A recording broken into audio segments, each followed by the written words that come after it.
This session focuses on the topic of urban climate risk and vulnerability mapping. The main aim here is to examine how cities assess climate-related risks and how these assessments are translated into planning processes through spatial analysis. In this context, particular attention is given to the relationship between physical exposure and social inequalities. Throughout the presentation, the examples of New York, Dhaka, and Paris are discussed in order to show how different climate hazards, such as increasing heat, flood risk, and broader urban vulnerability, can be made visible through mapping. At the same time, the presentation considers how these analyses provide a foundation for more informed, more equitable, and more resilient urban adaptation policies. This section introduces the overall structure of the presentation. It begins with the learning objectives and a general overview of the urban climate challenge. It then moves into the topic through 3 case studies: New York, Dhaka, and Paris. Each example highlights a different dimension of climate risk and the mapping approaches developed in response to it. Following the case studies, the presentation turns to comparative reflections, discussing issues such as data transparency, the interpretation of analytical results, and the question of how knowledge can be translated into action. In the final part, community participation, examples of good practice, future directions, and overall conclusions are addressed. In this way, vulnerability mapping is framed not only as a technical exercise, but also as an integral part of planning, governance, and decision-making processes. This slide presents the main understandings expected to be gained by the end of the session. First, students are expected to distinguish clearly between the concepts of climate risk, vulnerability, and exposure in an urban context. In addition, it is important to understand how GIS-based analysis brings together physical hazard data and indicators of social vulnerability. Through the examples of New York City, Dhaka, and Paris, the presentation discusses how this conceptual framework is reflected in real urban situations. It also emphasizes why data quality, local knowledge, and community participation are essential in this type of analysis. More broadly, the session highlights that vulnerability mapping is important not only for identifying risks, but also for determining where intervention is most urgently needed and for supporting a fairer allocation of resources. Urban areas face escalating climate risks from extreme heat, flooding, sea level rise, and storms. With 68% of the world's population projected to live in urban areas by 2050, mapping climate vulnerability is critical for urban planning and disaster risk reduction. Climate vulnerability comprises 3 dimensions: exposure to climate hazards, sensitivity of populations and systems, and adaptive capacity to respond and recover. The IPCC's 5th assessment report defines risk as a function of hazard, exposure, and vulnerability, where vulnerability depends on sensitivity and adaptive capacity.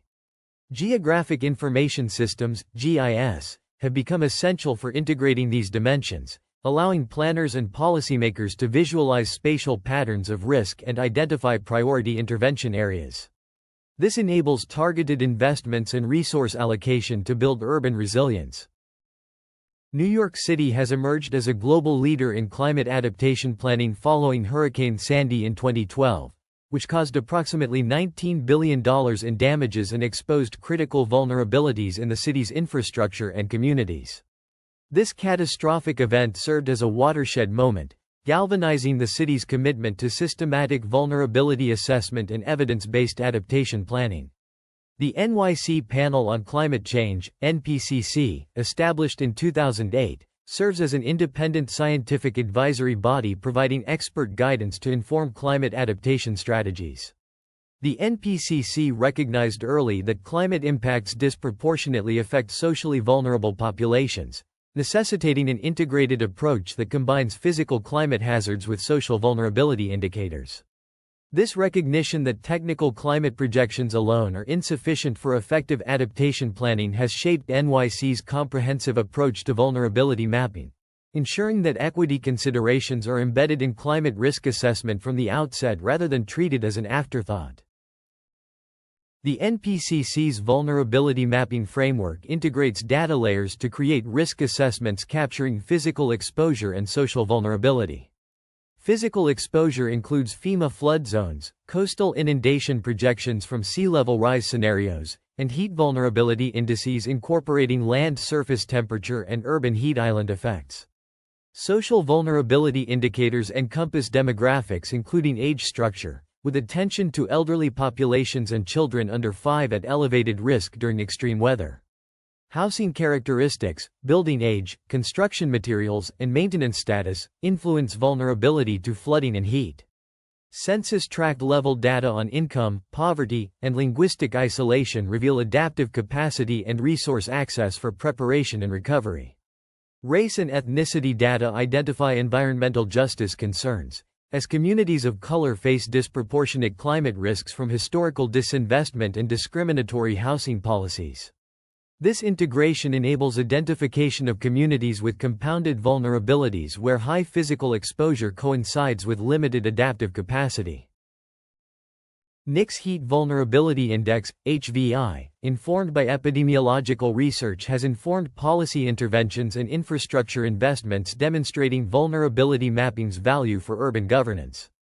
The Cooling Center program locates air-conditioned facilities in neighborhoods with high heat vulnerability based on tree canopy coverage, impervious surface area, daytime summer surface temperatures, and populations lacking home air conditioning. This approach, grounded in heat-related mortality patterns and neighborhood characteristics, ensures at-risk communities access cooling resources during heat waves. Mapping outputs have guided capital allocations for coastal resilience infrastructure, including flood barriers, wetland restoration, and green infrastructure projects providing stormwater management and urban heat mitigation benefits. NYC's Special Initiative for Rebuilding and Resiliency, SIRR, utilized vulnerability maps to prioritize $20 billion in recovery and resilience investments following Hurricane Sandy. The city's zoning regulations and building codes incorporate flood risk data, requiring flood-resistant construction in high-risk zones, embedding climate considerations into the regulatory framework governing urban development. Dhaka, the capital of Bangladesh, is one of the world's most climate-vulnerable megacities, with approximately 21 million inhabitants in the metropolitan area and population density exceeding 23,000 people per square kilometer in some areas. The city faces flooding risks from monsoon rainfall, river overflow, and drainage infrastructure inadequate for extreme precipitation events. Climate change projections indicate intensification of extreme precipitation and sea level rise impacts exacerbating flood vulnerabilities. Approximately 40% of Dhaka's population resides in informal settlements or slums with inadequate housing, limited access to basic services, and location in flood-prone areas. These communities face compounded vulnerabilities due to precarious housing offering little flood protection, limited evacuation options, and constrained resources for disaster preparation and recovery. Traditional vulnerability assessments often overlook informal settlements due to their unplanned nature and lack of formal recognition in municipal planning systems, creating blind spots in risk assessment that leave vulnerable populations inadequately served by adaptation planning and emergency response systems. Vulnerability mapping in Dhaka requires approaches to overcome data limitations and capture informal urban development realities. Satellite remote sensing provides imagery enabling identification of informal settlements through analysis of building density, roof materials, street patterns, and infrastructure proximity. Digital elevation models from lidar and satellite radar support flood modeling incorporating topography, drainage patterns, and hydrological dynamics. Census data and household surveys establish socioeconomic baselines, supplemented by community surveys capturing information unavailable through official systems. Participatory mapping engages community members to identify flood-prone areas, evacuation routes, and community assets such as schools, health facilities, and gathering spaces serving as evacuation centers. This integration of remote sensing with ground-level community knowledge creates more accurate vulnerability assessments than either approach independently.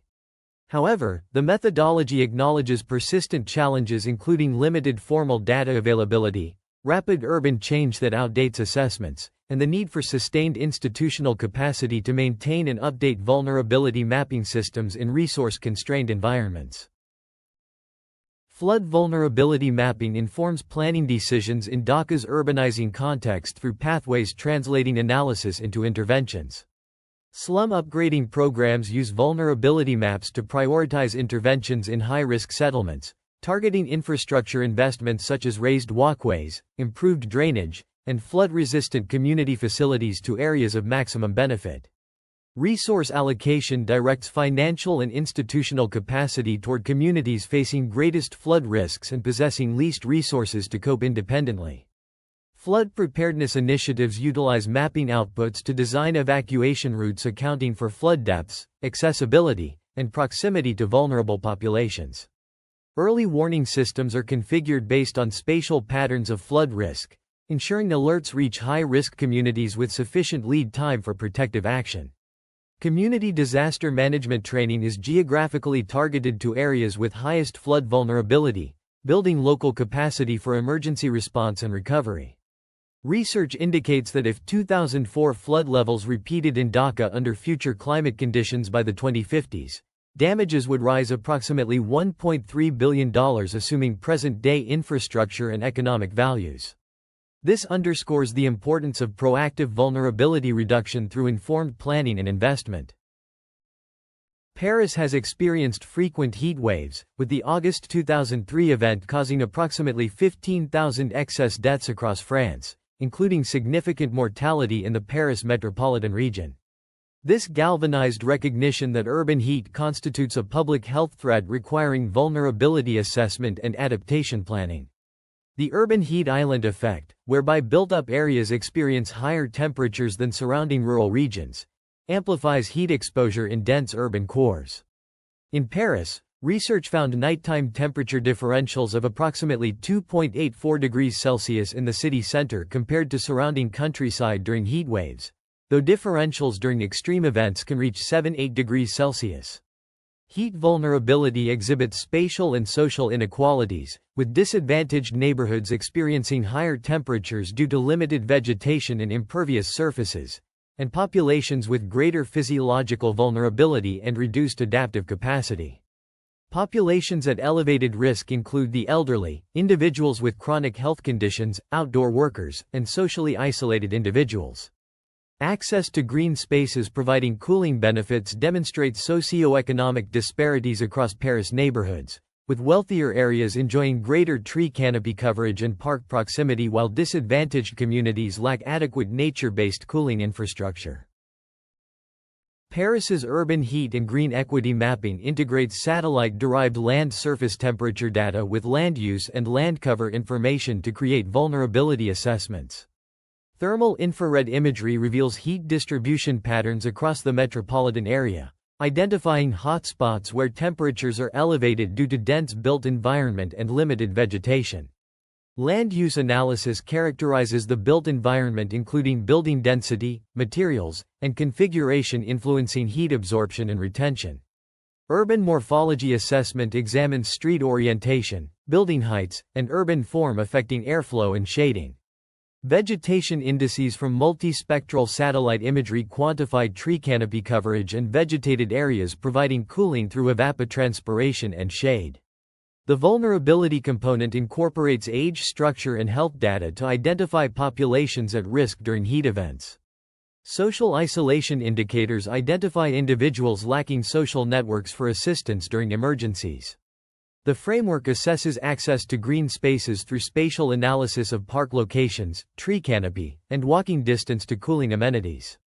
This green equity dimension addresses climate justice concerns. Integration produces a composite vulnerability index identifying neighborhoods where high heat exposure coincides with vulnerable populations and limited cooling access, enabling targeted adaptation investments.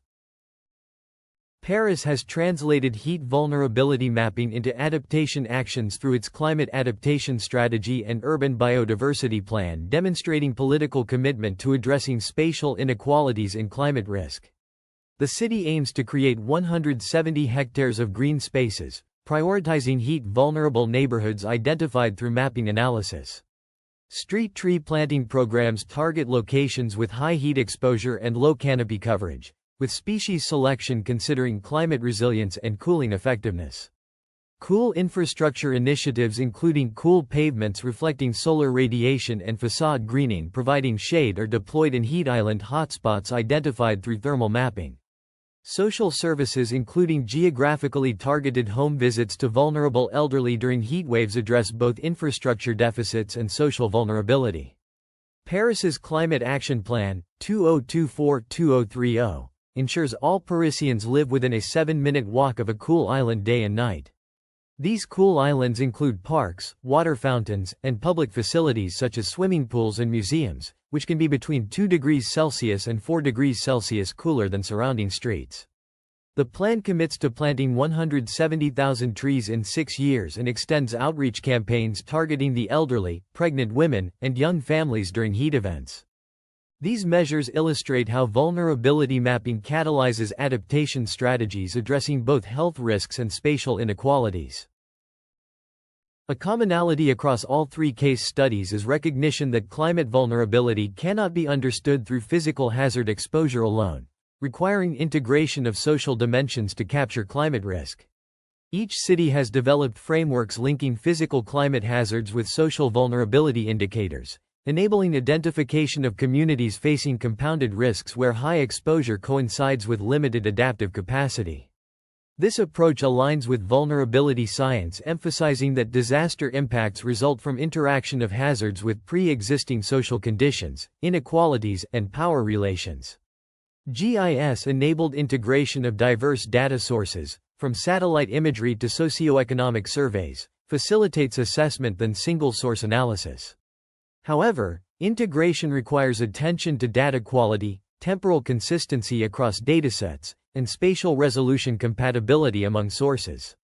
Scale differences span orders of magnitude, and integration of biophysical and socioeconomic information requires aggregation and reconciliation that can introduce errors and spatial bias due to the modifiable areal unit problem. Cities must invest in data infrastructure, maintain vigilance about methodological challenges, and establish interagency coordination mechanisms to sustain vulnerability mapping systems.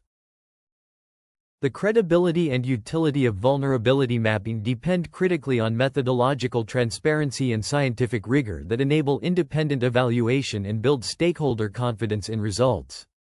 All 3 case studies demonstrate commitment to evidence-based approaches grounded in peer-reviewed research rather than ad hoc indicator selection or unexamined assumptions.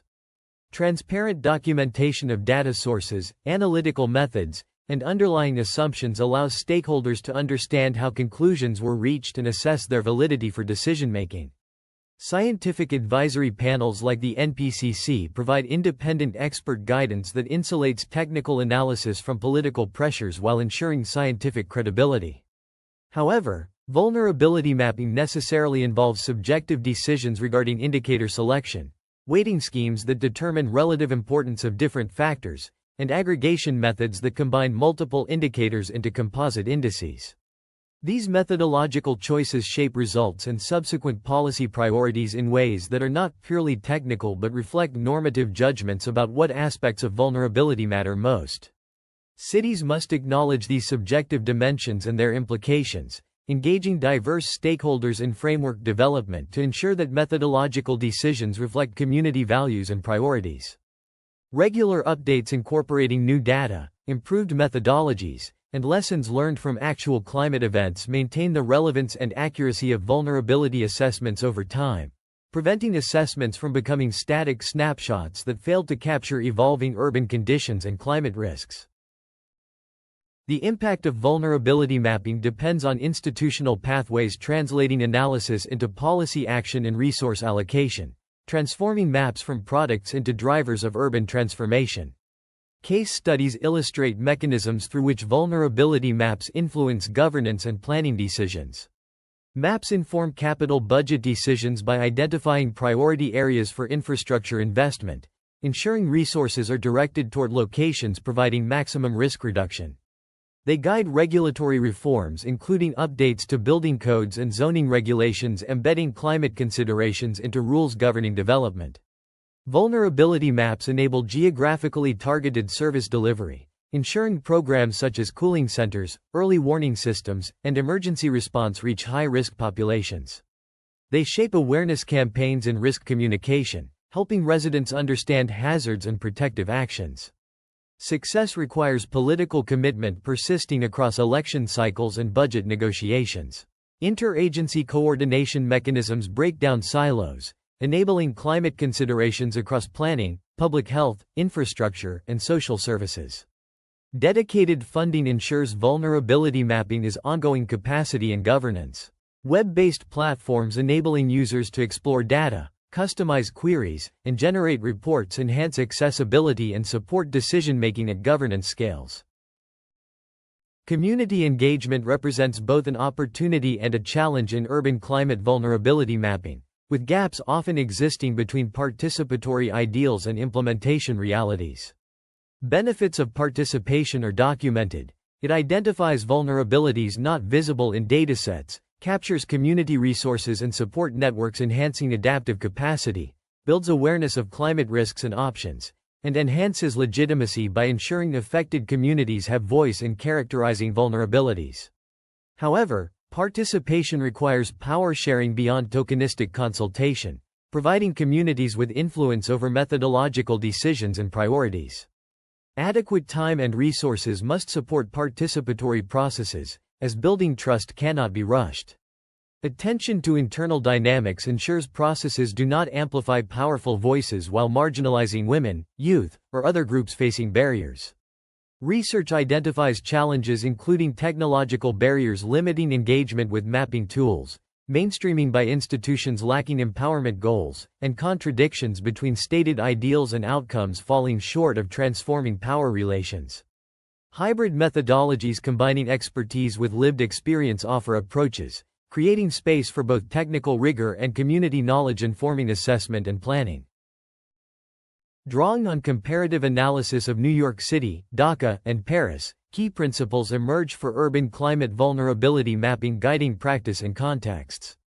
First, assessments must integrate dimensions, combining physical hazard data with social vulnerability indicators rather than treating risk as purely technical.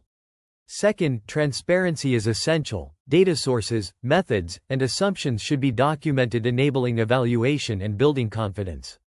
Third, engagement should co-produce knowledge with stakeholders rather than treating communities as subjects of analysis.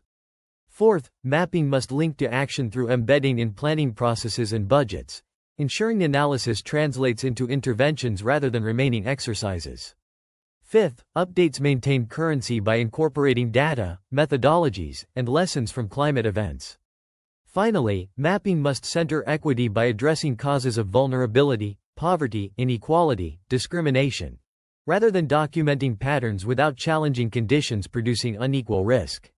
These principles reflect recognition that mapping is not a technical exercise but a process with implications for environmental justice and distribution of resources and opportunities in cities.